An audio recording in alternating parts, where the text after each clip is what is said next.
اللہ عنہ کے ساتھ مکہ پہنچے.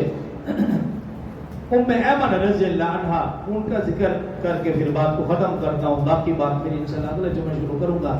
حضرت ام ایمن رضی اللہ عنہ حضرت عبداللہ جو رسول اللہ صلی اللہ علیہ وسلم کے والد واجد تھے، ان کی یہ خادمہ تھی، اور رسول اللہ صلی اللہ علیہ وسلم کی بڑی خدمت کی.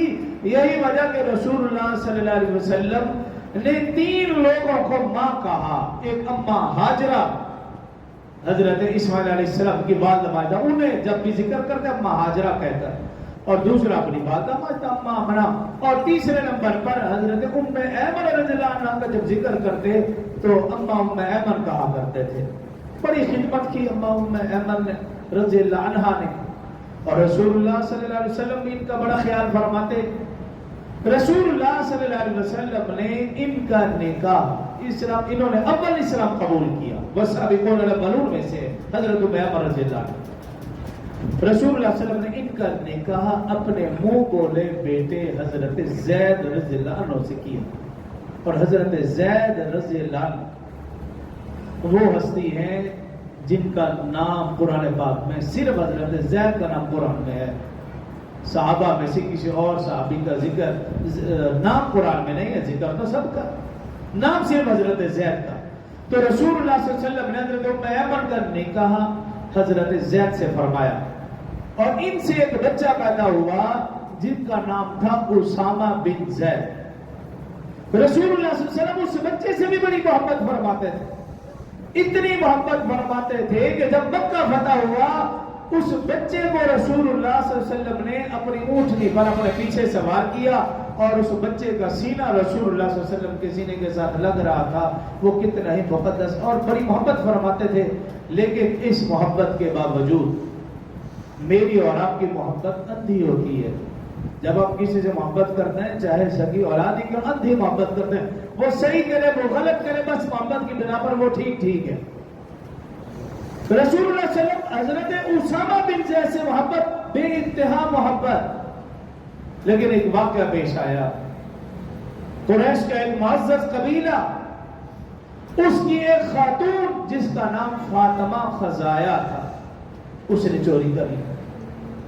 رسول اللہ صلی اللہ علیہ وسلم نے ہاتھ کاٹنے کا حکم فرما دیا. چوری ثابت ہو گئی، کیونکہ قرآن پاک میں والسارق والسارقۃ فقطعوا ایدیہما جزاء بما کسبوا، چوری کرے اس کا ہاتھ کاٹ دیا جائے. جب اس خاتون کی چوری ثابت ہو گئی تو رسول اللہ صلی اللہ علیہ وسلم نے حکم فرما دیا بھی ہاتھ کاٹ دیے جائیں. اس قبیلے کے لوگ جمع ہوئے اور انہوں نے اسامہ بن زید رضی اللہ عنہ کو بلایا اور کہا بھی دیکھو رسول اللہ صلی اللہ علیہ وسلم آپ سے بہت محبت فرماتے ہیں، آپ ہماری طرف سے سفارشی بن کر جاؤ اور رسول اللہ صلی اللہ علیہ وسلم سے سفارش کرو.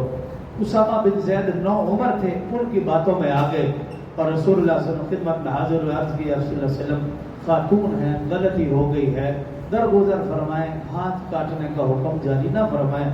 جیسے ہی حضرت اسامہ بن زید نے سفارش کی، محبت اپنی جگہ، رسول اللہ صلی اللہ علیہ وسلم کا رنگ سرخ اور زرد ہو گیا.